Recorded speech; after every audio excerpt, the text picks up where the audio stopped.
This is Seasons of Discontent with your hosts Rick Snyder and Matt Combs on the Hogstein Network.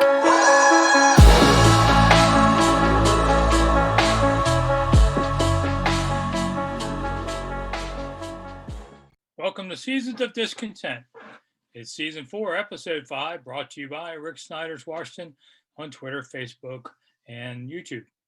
I'm Rick Snyder. And I'm Matt. We're back discussing all things Washington sports and life. For podcast, you can go to Hogstein Network. For video, right here on YouTube, Rick Snyder's Washington. All right, so we're the draft's in the books, Matt. And after 3 agonist long days and nights. And I would say if I had to grade the Washington football team's draft, I'd give them a B+. They filled some needs.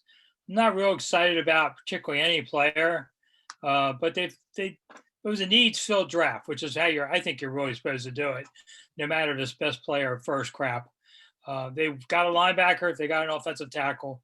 They got some depth. They got a snapper. So I don't know. What would you grade them? Yeah, I'm kind of along that B+, A- area, somewhere in there. I know PFF gave them a A-. Look, the big thing about the draft was it filled needs. You know, this team had some holes, and they found players that they thought would work. You know, look, what's his name? Cosme was not a big name as far as offensive linemen go, and there were a lot of them in this draft, and they went with him. I mean, as long as he could fill a hole and maybe he can be a starting left tackle in this league for 10 years. We don't know. I mean, a lot of who they drafted was based on potential. I feel it wasn't necessarily, you know, like you said, best player available. It was potential and how they fit their scheme. I love the Jamin Davis pick. I mean, when's the last time we had a linebacker that was, you know, as fast as he is and as long as he is? I mean, who? Fletch? I mean, you know, and Fletch was a little short guy, but he could cover. You know, we've not had a coverage linebacker in many years, and especially with the evolving tight ends in this league, you need a linebacker that can go out and cover tight ends in the flat. I mean, how long has this team been killed by tight ends on third down? For a lot of years and several coaching staffs. Exactly. It's not just one coaching staff. This was a need, like you said, for the past 10 years, probably. Yeah, my hand on the Bible, Jamin Davis was my second choice. I took the Notre Dame linebacker in my final mock draft. Mm-hmm. I thought they'd go linebacker. I just thought they'd go with the other guy. But when you look at it more closely, you can see Rivera's thinking. He was the obvious choice. Mm-hmm. You know, he's a gritty player. And that's what Rivera likes more than anything. Well, not only that, but both of his parents were in the military, so he has that military background. We know Rivera loves the military background, being one himself. So, you know, yeah, it was a logical pick. Was it a little high? Maybe. We don't know. But if he turns out to be one of the best linebackers in the league in the next 5 years, then it wasn't a reach. Yeah, I don't want to second guess Rivera on his linebackers. You know, because he knows all of that. Well, not only him, but Del Rio too. I mean, look, Del Rio had Von Miller his rookie year in Denver. You know, look at the linebackers, especially like Luke Kuechly that Rivera coached. I mean, you know, the guy knows linebackers. He was one. You know, but Rick, I'm gonna tell you my biggest takeaway from the draft. They went to the Washington War Room, a handful of times probably. And who did you see? You saw Rivera. You saw Mayhew. You saw Marty Herney. You saw the scouts. Who was missing that we've seen in the past? Bruce. No. Oh, okay. Well, he wasn't there. Well, Bruce is fired. I'm talking about somebody that was still with the team.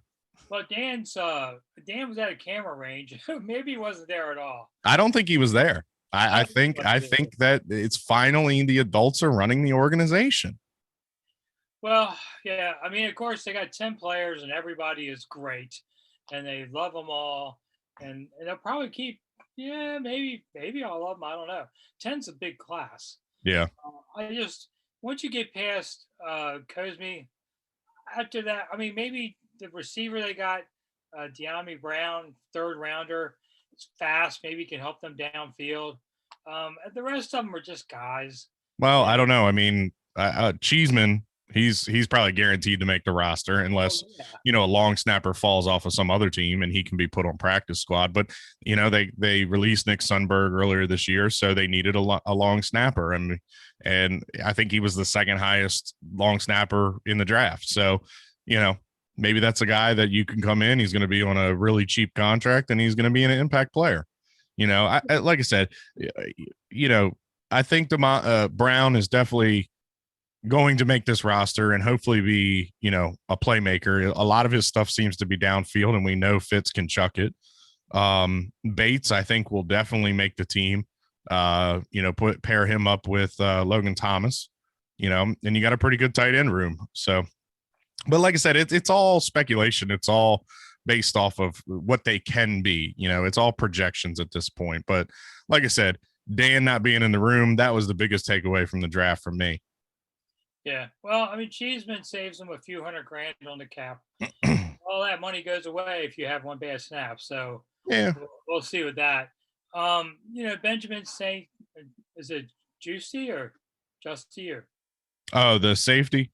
Yeah. No, St. Juice. Yeah, St. Juice. So he can play corner or free safety. That's a big boy, ain't it? Yeah, I mean, he could be. Good Lord, he's huge. I'm not a big guy on tweeners because if you can play two positions, you don't have a position. Like Sewell Cravens. Oh, he can do all of these things and never saw him again. Well, that's a little different. Sua has some personal issues he needs to work out. I just don't like guys that can play several positions. I like the guys that can play one well. And if you have to on injuries, you can move them over there. Yeah, but that's the evolution of the league. I mean, you have to have guys that can play multiple positions. It helps you with cap. It helps you with, you're building your roster out. I think the biggest thing to take away also is that wide receiver room is crowded. There's 14 wide receivers in that room as of today.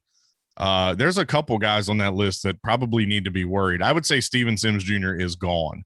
A guy like Cam Sims is probably gone. Isaiah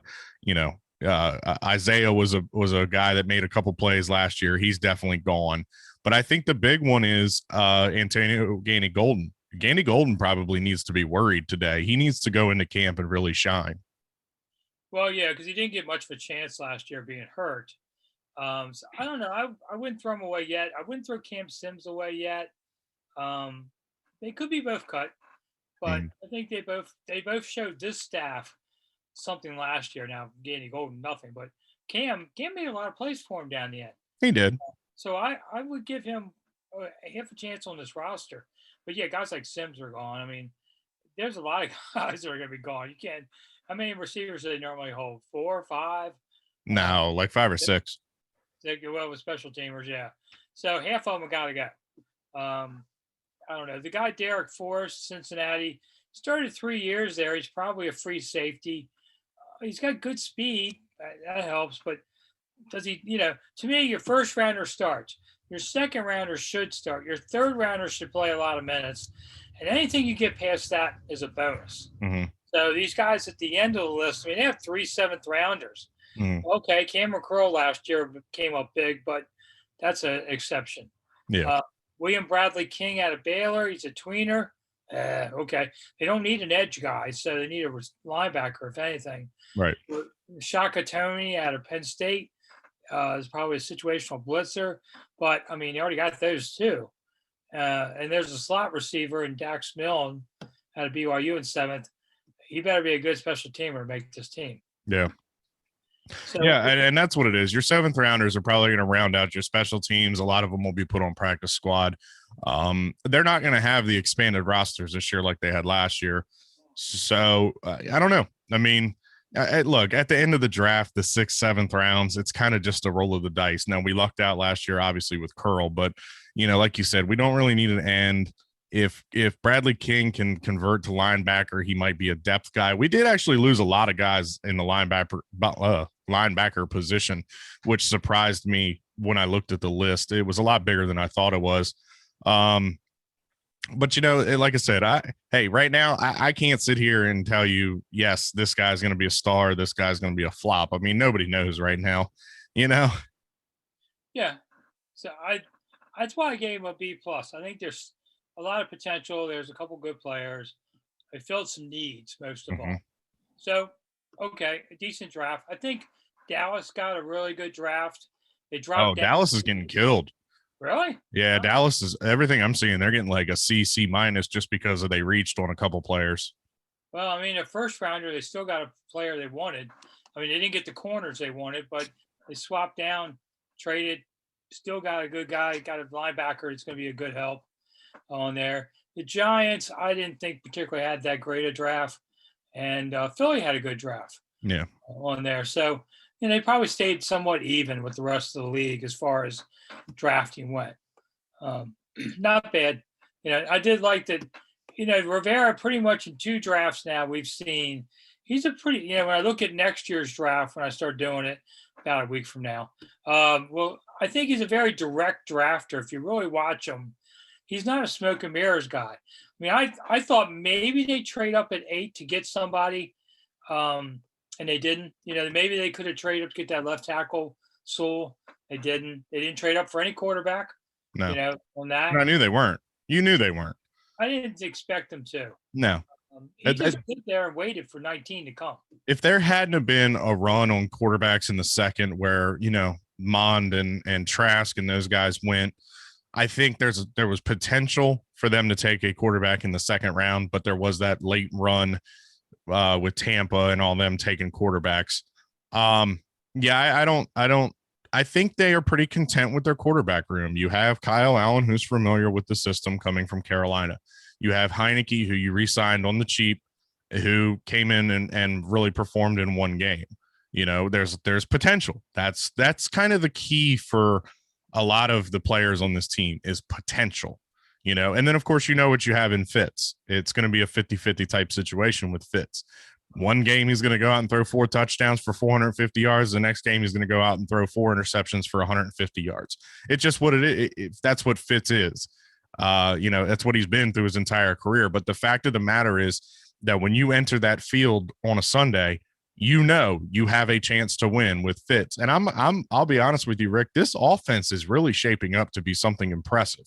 You're going to pair this offense with that nasty defense that only got better as far as I'm concerned. It's a dangerous combination and a lot of people are thinking that. Yeah. All right. In the last couple of minutes, I did want to say one other big sporting event I talked about a lot this past week. That was the Kentucky Derby, since I've covered them all. So I'm getting ready to watch the race. My wife watches it with me this year. And she says, "Who are you taking?" I said, "Well, I'm taking this Rock Your World. I like this and this." She goes, "Which one's the gray-haired guys?" I said, "Medina Spirit." She goes, "Okay. Who wins?" "Medina Spirit." So my wife likes to name the trainer. I spent 40 years in my business doing my pick. My horse gets bumped hard coming out of the gate. That's the end of him, 17th. And my wife won. So that's horse racing for you. Yeah. It's just always like that. I do think Medina Spirit has a chance to win the Preakness. I mean, he has never let another horse run by him ever, and he's an early speedball. So I don't know if he's a Triple Crown winner, but I think he can win the Preakness when it comes to Maryland in 2 weeks. So I'll try and win back some money for everybody then. So, all right, we already got to go, just like they say on my regular show. I'm Rick Snyder. And I'm Matt. And these quickie shows go by quick, but we got a second one coming this week. There you go. So we'll talk about what we ate then. See you soon. Bye.